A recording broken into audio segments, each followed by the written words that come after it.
दोस्तों, विकी की पाठशाला में आप सभी का तहे दिल से स्वागत। दोस्तों, आज मैं आपको डिस्ट्रीब्यूटिव प्रोनाउन को बहुत ही आसान शब्दों में और बहुत ही ज़्यादा सरल शब्दों में समझाने वाला हूं।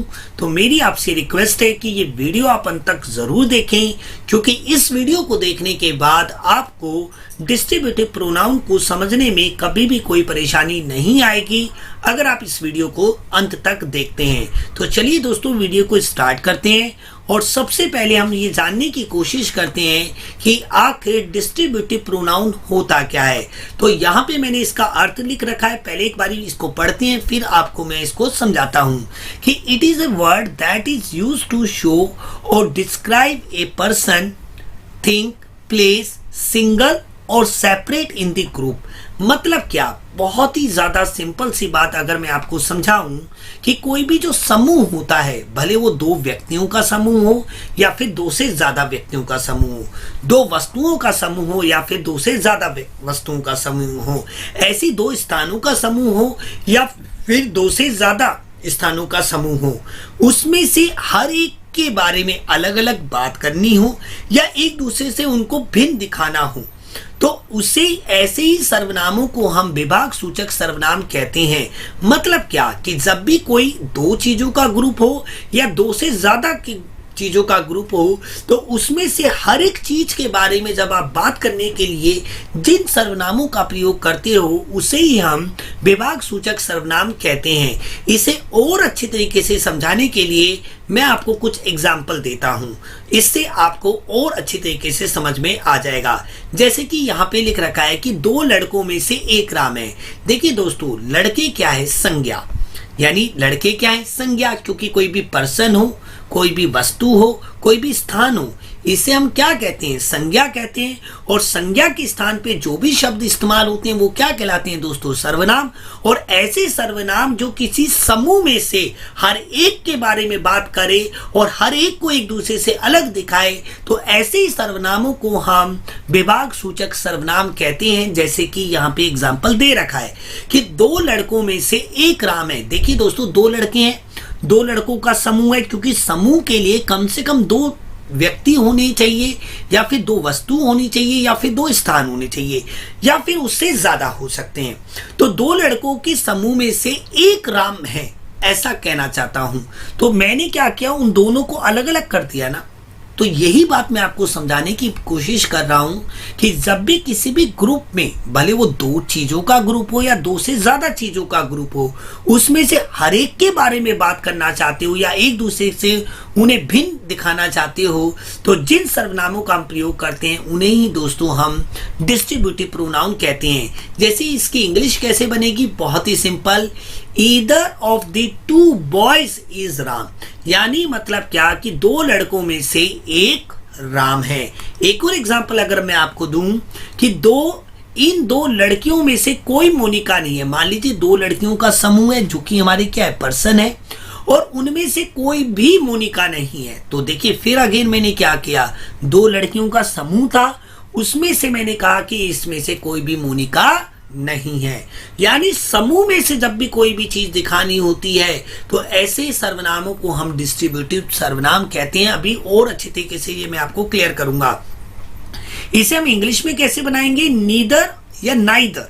इसे ईदर या आइदर दोनों तरीके से पढ़ा जाता है। Neither of these two girls is Monica. यानी इन दो लड़कियों में से कोई मोनिका नहीं है। अब तीसरा एग्जांपल से और ज्यादा क्लियर हो जाएगी। यहां पे देखिए कि दो लड़कों, दो लड़कियों, यानी दो का समूह था। अब आगे चार, क्योंकि समूह बनने के लिए हमें कम से कम दो चीजें या फिर दो से जितनी मर्जी, भले 4 हो या 4000 हो, उससे कोई फर्क नहीं पड़ेगा। बट समूह यानी ग्रुप कब बनेगा? जब कम से कम दो चीजें हों, यानी दो हमारी नाउन हो। इन चार कुत्तों में से एक टॉमी है। मान लीजिए दोस्तों, चार कुत्तों का एक समूह था, चार कुत्ते बैठे हुए थे। मैंने अपने दोस्त से कहा कि इन चार कुत्तों में से एक टॉमी है। तो देखिए, मैंने उस चार कुत्तों के ग्रुप में से एक के बारे में बात की ना, तो मैंने क्या कर दिया, उसका डिस्ट्रीब्यूशन कर दिया। तो यहाँ पे यही बात मैं आपको समझाने की कोशिश कर रहा हूं। इसे हम इंग्लिश में कैसे लिखेंगे? Any one of the 4 dog is Tommy. तो देखिए कितना इजी है। अभी ये और अच्छे तरीके से मैं आपको बताऊंगा, ये मैं थोड़ा सा आपको एग्जांपल दे रहा हूं इस डेफिनेशन को समझाने के लिए। तो देखिए इन आदमियों में से कोई भी राकेश नहीं है, इन आदमियों में से कोई भी राकेश नहीं है। मान लीजिए 30-35 लोग थे, अब मुझे पुलिस ने पकड़ा और मुझसे कहा कि हाँ भाई बता इनमें से राकेश कौन है। 10-20 लोग दिखाए मुझे और कहा कि हाँ भाई बता इनमें से राकेश कौन है। तो जितना भी ग्रुप था मैंने सबको देखा और मैंने कहा पुलिस वालों को कि इनमें से कोई भी राकेश नहीं है। तो इसे इंग्लिश में कैसे कहेंगे, हम नन बोल सकते हैं या नो वन बोल सकते हैं। नन और नो वन दोनों का मतलब एक ही होता है। None of these man is Rakesh. तो यहाँ पे आपने ये देखा कि यहाँ पे किसी ना किसी ग्रुप की बात की गई है, यानी किसी ना किसी संज्ञा या फिर सर्वनाम के ग्रुप में से हर एक के बारे में बात करना या हर एक को अलग अलग दर्शाने के लिए हम जो भी सर्वनामों का प्रयोग करते हैं उसे ही दोस्तों हम डिस्ट्रीब्यूटिव प्रोनाउन कहते हैं। तो मैं उम्मीद करता हूं कि आपको अब डेफिनेशन तो समझ में आ गई होगी। अब कुछ महत्वपूर्ण बातें इस प्रोनाउन की जिसे हमें समझना पड़ेगा ताकि हम इसे बहुत अच्छी तरीके से समझ पाए। तो देखिए कुछ इंपॉर्टेंट फैक्ट्स हैं जो आपको दिमाग में रखने चाहिए जब भी आप इन्हें पढ़ें, क्योंकि जब भी आप पढ़ोगे ये इंपॉर्टेंट फैक्ट्स आपके दिमाग में जरूर होने चाहिए। सबसे पहली चीज कि ये जितने भी डिस्ट्रीब्यूटिव प्रोनाउन होते हैं, भले वो ईच हो, भले वो ईदर हो, भले वो नाइदर हो, भले वो नो वन हो, भले वो कोई सा भी डिस्ट्रीब्यूटिव प्रोनाउन हो, उसके साथ सिंगुलर वर्ब का प्रयोग होता है। सिंगुलर वर्ब का प्रयोग होता है जिसके वजह से दोस्तों काफी बार ये एरर में पूछा जाता है और ये गलती कर देते हैं बच्चे।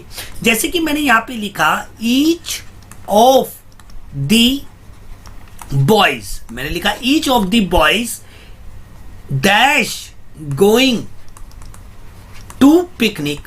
देखिए मान लीजिए मैंने एक एग्जांपल दिया आपको, मैंने लिखा कि each of the boys dash going to picnic. अगर मैं ऑप्शन में दूंगा आपको इज और आर, तो आप में से ज्यादातर बच्चे इधर आर लगाना पसंद करेंगे क्योंकि यहां पे उनको बॉयज दिख रहा है जो कि हमारा बहुवचन है। तो देखिए आप बिल्कुल गलत है क्योंकि ये बॉयज जो है ना इस वाक्य का कर्ता नहीं है। कर्ता दोस्तों हमारा ईच है जो कि प्रत्येक के बारे में बात कर रहा है, प्रत्येक बोल रहा है, प्रत्येक। प्रत्येक मतलब हर एक, यानी इस वाक्य का जो कर्ता है ना वो बॉयज ना होकर ईच है।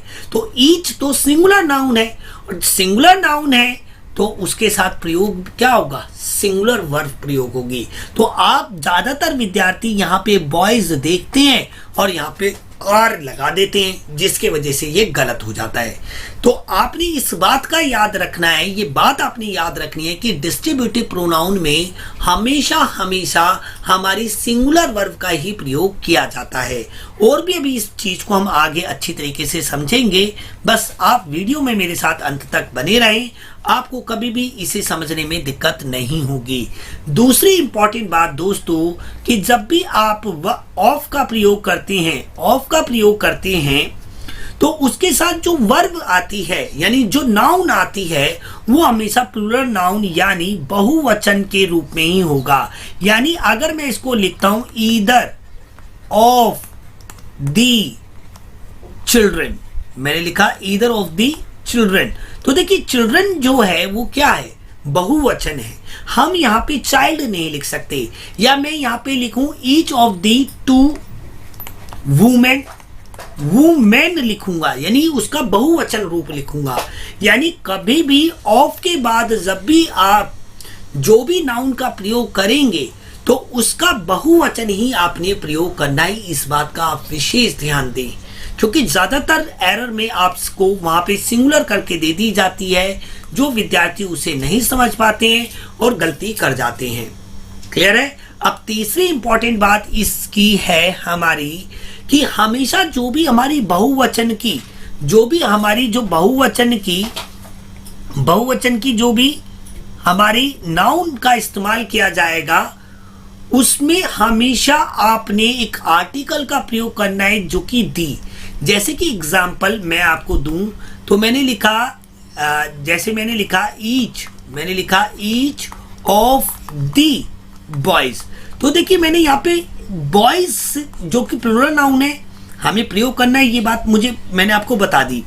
दूसरी बात कि इससे पहले एक आर्टिकल का प्रयोग किया जाएगा जो कि द या दी की तरह हम इसे बोल सकते हैं। ये आपने 101% प्रयोग करना है, ये बात का आपने विशेष ध्यान देना है।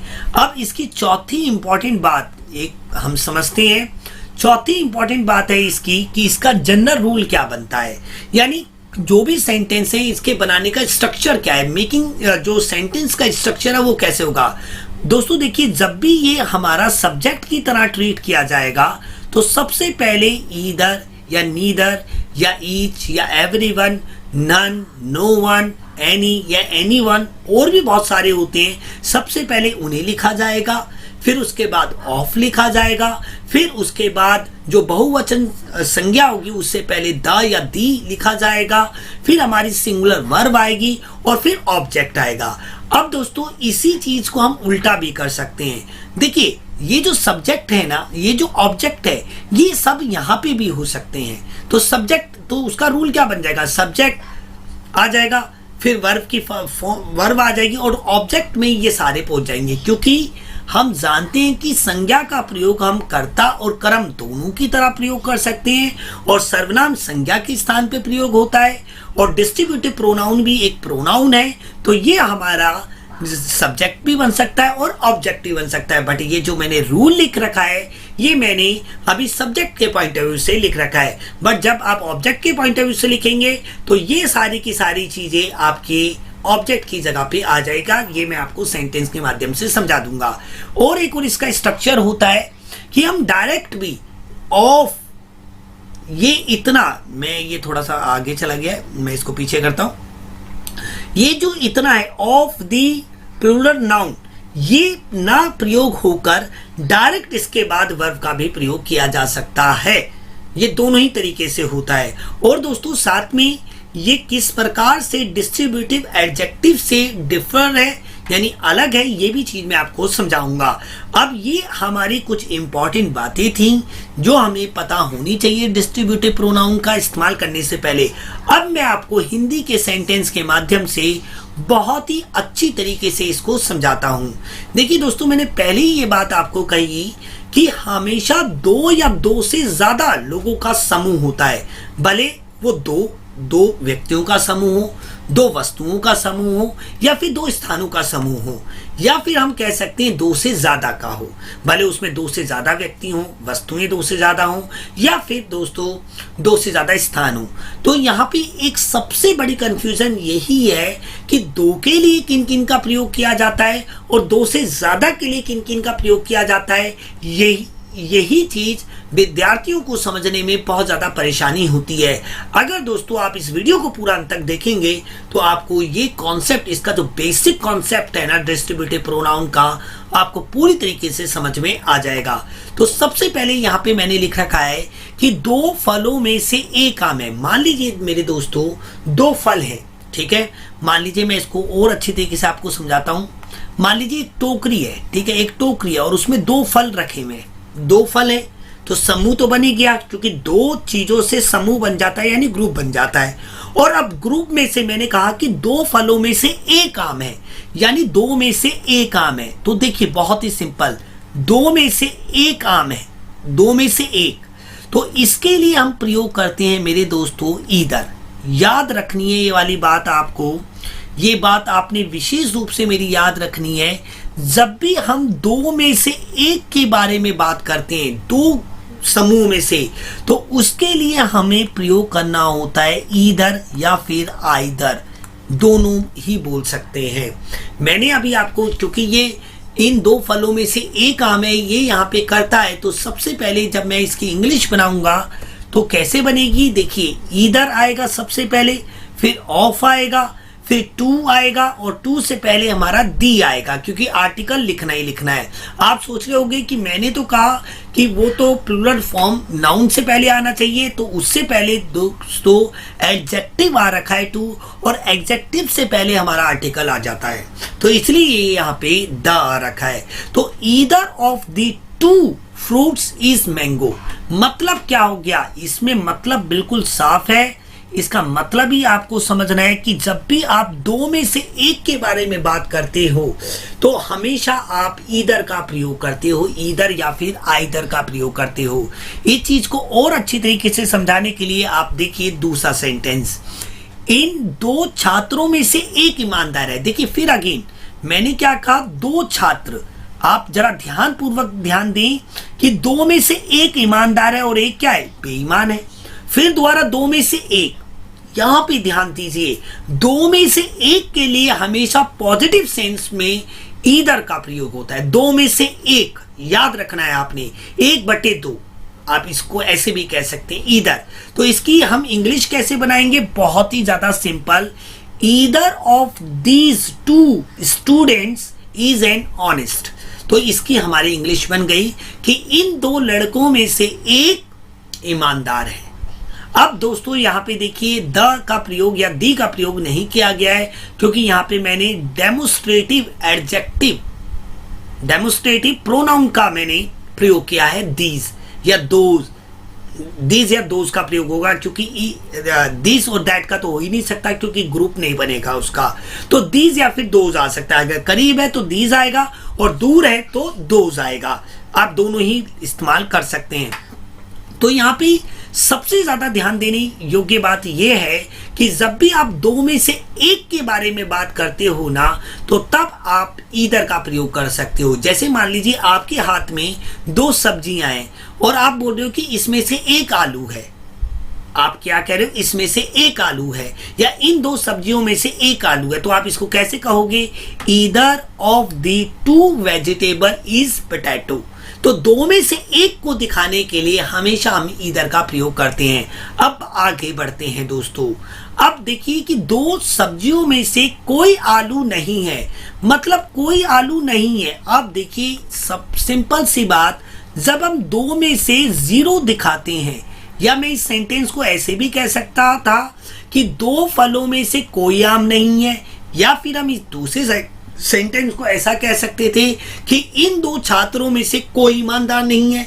तो पॉजिटिव सेंस के लिए तो क्या आता है, ईदर, दो में से एक। और जब नेगेटिव सेंस आता है, जैसे कि दोनों में से कोई नहीं, दोनों में से कोई नहीं, देखिए यहाँ पे कोई भी है और नहीं भी है, यानी यहाँ पे सीधा सीधा मतलब यह है कि दो में से 0 की बात कर रहा है। बहुत ही सिंपल सी बात। तो इसकी इंग्लिश कैसे बनेगी, तो देखिए बहुत ही सिंपल, जो ईदर या आइदर है उसके आगे नॉट से एन लेकर आगे लगा दिया, उसे क्या बना दिया, नीदर या फिर नाइदर बना दिया। तो neither of these, neither of the two vegetable is potato, मतलब क्या होगा, बहुत ही ज्यादा सिंपल, कि इन दोनों सब्जियों में से कोई भी आलू नहीं है। अगर मैं इस चीज को ऐसे कहना चाहता कि इन दो सब्जियों में से एक आलू है, तो मैं एन हटा देता और ऐसे कहता either of the to vegetable is potato. तो देखिए दो में से एक दिखाना होगा तो ईदर का प्रयोग करेंगे, और दो में से किसी को भी नहीं दिखाना होगा, यानी 0 दिखाना होगा, यानी नेगेटिव सेंस दिखाना है, तो फिर हम नीदर या फिर नाइदर का प्रयोग करेंगे। नीदर या फिर हम नाइदर का प्रयोग करेंगे। याद रखना है ये दो में से एक को दर्शाता है और ये दो में से 0 को दर्शाता है। इसे समझने के लिए हम एक और एग्जाम्पल लेते हैं। दूसरा एग्जाम्पल यहाँ पे है कि इन दो आदमियों में से कोई आतंकवादी नहीं है। जैसे मान लीजिए पुलिस ने 2 आदमी पकड़े और मुझे बुलाया, बोला कि पहचानो कि इन दोनों में से कौन आतंकवादी है। तो मैंने उन दोनों को देखा और कहा कि इन दोनों में से कोई भी आतंकवादी नहीं है। यानी मैं यहाँ पे ये कहना चाहता हूं कि दोनों में से 0, यानी मैं दोनों में से 0 दिखाना चाहता हूं। मैं ऐसा भी कह सकता था कि दोनों में से एक आतंकवादी है, तो एक दिखाता तो ईदर का प्रयोग करता, और दोनों में से कोई नहीं दिखाता तो नीदर का प्रयोग करता। अभी आपको ये धीरे चीजें समझ आएगी। आप इस पे फोकस रखें, ये 2 के लिए प्रयोग होता है और ये 2 से ज्यादा के लिए। पहले आप 2 का समझा रहा हूं, फिर 2 से ज्यादा को भी आपको बहुत अच्छी तरीके से समझाऊंगा दोस्तों, इसलिए वीडियो में अंत तक बने रहे मेरे साथ। और ये वाला जो तरीका है स्लाइड वाला, ये ज्यादा अच्छा लग रहा होगा बोर्ड के कंपैरिजन में आपको, तो मुझे जरूर कमेंट में लिख के बताएं कि आपको बोर्ड वाला ज्यादा पसंद आ रहा था या ये वाला तरीका पसंद आ रहा है। आप जो ज्यादा कमेंट आएंगे मैं उसी तरीके से वीडियो बना दूंगा। तो इसको हम इंग्लिश में कैसे लिखेंगे, बहुत ही ज्यादा simple, neither of these to man is terrorist, neither of these to man is terrorist, यानी इन दो व्यक्तियों में से कोई भी आतंकवादी नहीं है।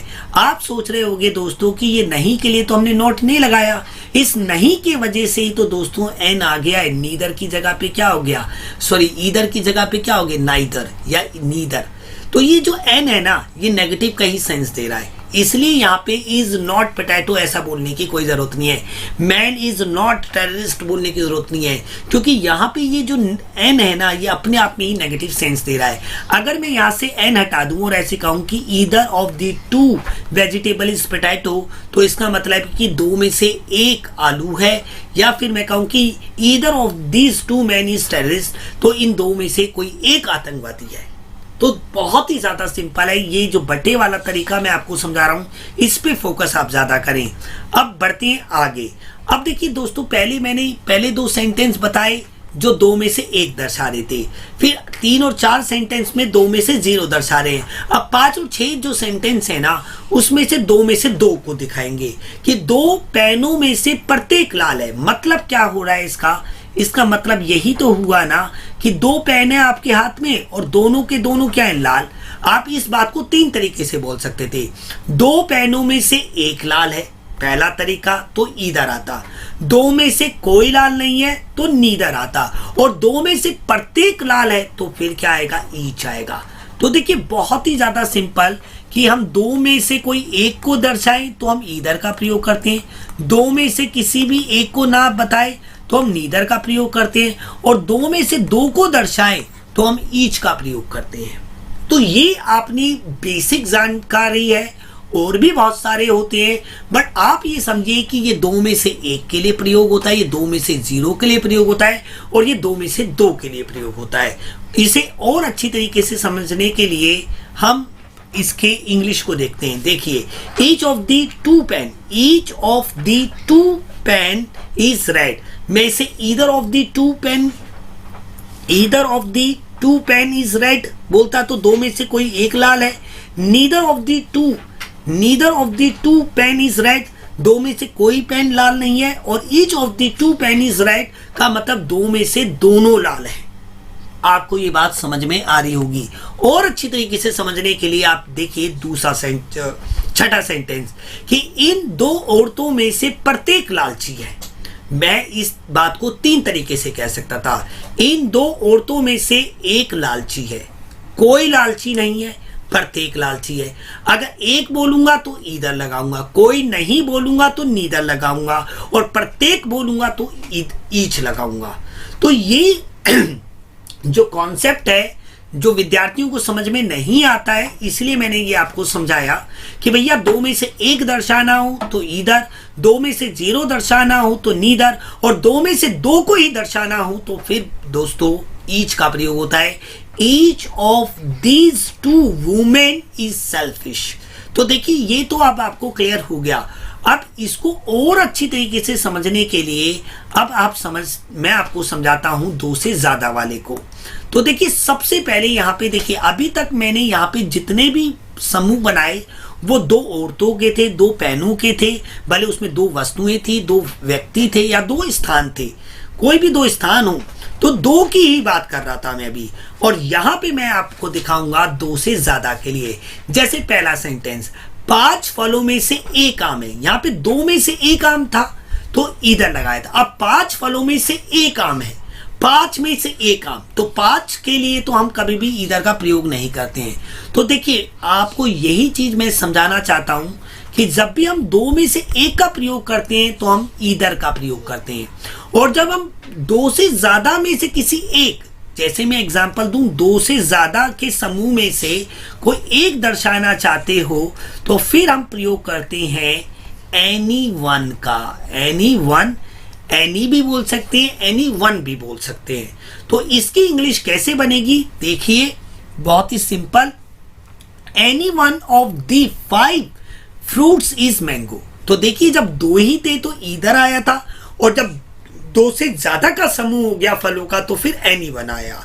तो आपने याद रखनी है ये बात कि भैया दो में से एक को दर्शाने के लिए तो हम ईदर का प्रयोग करते हैं, और दो से ज्यादा के समूह में से किसी एक को दर्शाने के लिए हम एनी या फिर एनी वन का प्रयोग करते हैं। हम इसे ऐसे भी कह सकते हैं कि any of the 5 fruits is mango. तो यहाँ पे ध्यान देने योग्य बात यह है कि हम द का प्रयोग कर रहे हैं, ठीक है, फ्रूट्स की, यानी हम प्लूरल नाउन प्रयोग कर रहे हैं, यानी बहुवचन का प्रयोग कर रहे हैं, और जबकि वर्ब हमारी क्या प्रयोग हो रही है, सिंगुलर वर्ब हो रही है। तो देख रहे हैं दोस्तों आपको कितनी इजी तरीके से मैं आपको समझा रहा हूं। अगर आपको ये वीडियो समझ आ रही है तो प्लीज इस वीडियो को लाइक जरूर करें, क्योंकि इससे मुझे मोटिवेशन मिलती है आपके एक लाइक से। अब दूसरे सेंटेंस से आपको और अच्छे तरीके से समझ में आएगा कि इन लड़कियों में से एक ईमानदार है। मान लीजिए 2 ही लड़कियां होती दोस्तों, सिर्फ 2 लड़कियां होती, और 2 लड़कियों में से एक ईमानदारी की बात करता मैं, तो मैं ऐसे लिखता either of these 2 girls is an honest. But ये लड़कियां 2 से ज्यादा का समूह है, मान लीजिए 10 हो सकती है, 15 हो सकती है, यानी 3 और 3 से ज्यादा, मतलब 2 होती तो मैं ईदर का प्रयोग करता, बट मैं यहां पे मान के चल रहा हूं कि ये 2 से ज्यादा है, तो मैं इसलिए क्या प्रयोग करूंगा, any one of the girls, any one of the girls is an honest.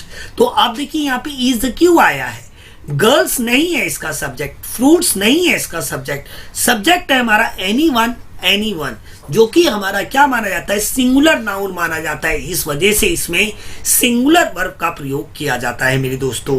तो अब आगे बढ़ते हैं, और अच्छी तरीके से आपको क्लियर हो गया कि आपने यहां तक अभी तक ये समझ लिया कि 2 में से एक के लिए तो हम प्रयोग करते हैं ईदर का, और 2 से ज्यादा के समूह में से किसी एक को दर्शाने के लिए हम प्रयोग करते हैं एनी या फिर एनी वन का। अब बात करते हैं कोई नहीं के सेंस में। जैसे पहले मैंने आपको बताया कि जब 2 में से किसी को भी नहीं बताते, 2 0/2 को सेंस में होता है, तो तब तो हम किसका प्रयोग करते हैं, नीदर का प्रयोग करते हैं। तो 2 के लिए ही प्रयोग होता है ईदर का भी और नीदर का भी, बट 2 से ज्यादा के लिए प्रयोग इन दोनों का नहीं होता है, इस बात को ध्यान दीजिए। अब इन 10 सब्जियों में से कोई आलू है, जब 2 सब्जियों में से एक आलू है बोला गया था, कोई नहीं है बोला गया था, तब तो नीदर लगाया था, बट अब मैंने कहा है कि इन 10 सब्जियों में से कोई आलू नहीं है।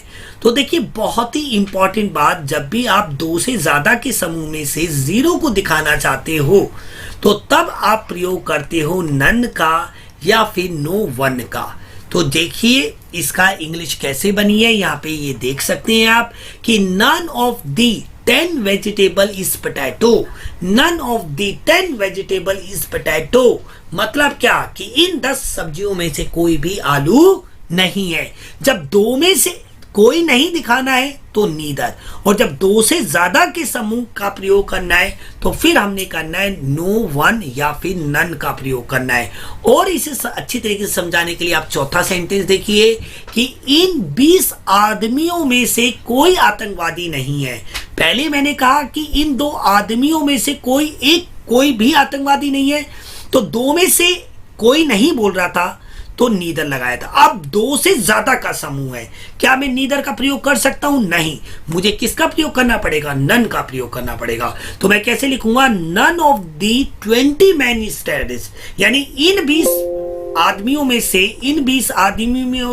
से तो देखिए यहाँ पे आप देख सकते हैं कि जब हम 2 में से किसी एक को भी नहीं बताने की कोशिश करते हैं तो हम नाइदर का प्रयोग करते हैं, परंतु जब हम बात करते हैं कि 2 से ज्यादा में से किसी भी को नहीं बताने की कोशिश करते हैं, भले 20 हो या 20,000 हो, जैसे कि यहाँ पे लिख भी रखा है मैंने कि इन 20 आदमियों में से कोई भी आतंकवादी नहीं है, तो मैंने यहाँ पे नन का प्रयोग किया।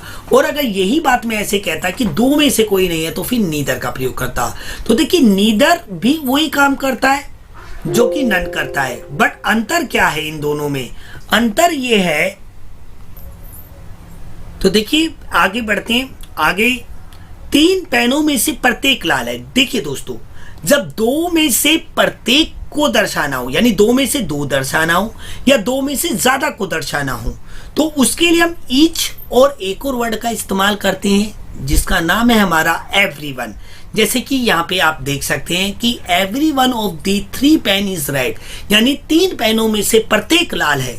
और इसकी जगह पे मैं एवरी वन की जगह पे मैं ईच भी लिख सकता हूँ।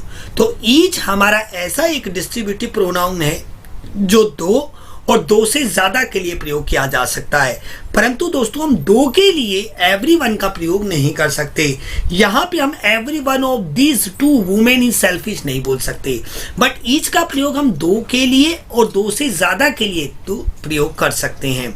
तो देखिए, अगर आप 2 से ज्यादा के लिए, देखिए बहुत ही सिंपल सी बात, मैं आपको क्या दिखाना चाहता हूं, ये 2 से ज्यादा में से कोई एक, 2 से ज्यादा के समूह में से कोई नहीं, और 2 से ज्यादा के समूह में से हर एक व्यक्ति के बारे में आप बोलना चाहते हैं, उतने ही व्यक्तियों के बारे में बोलना चाहते हैं, तो फिर आप एवरी वन का भी प्रयोग कर सकते हैं।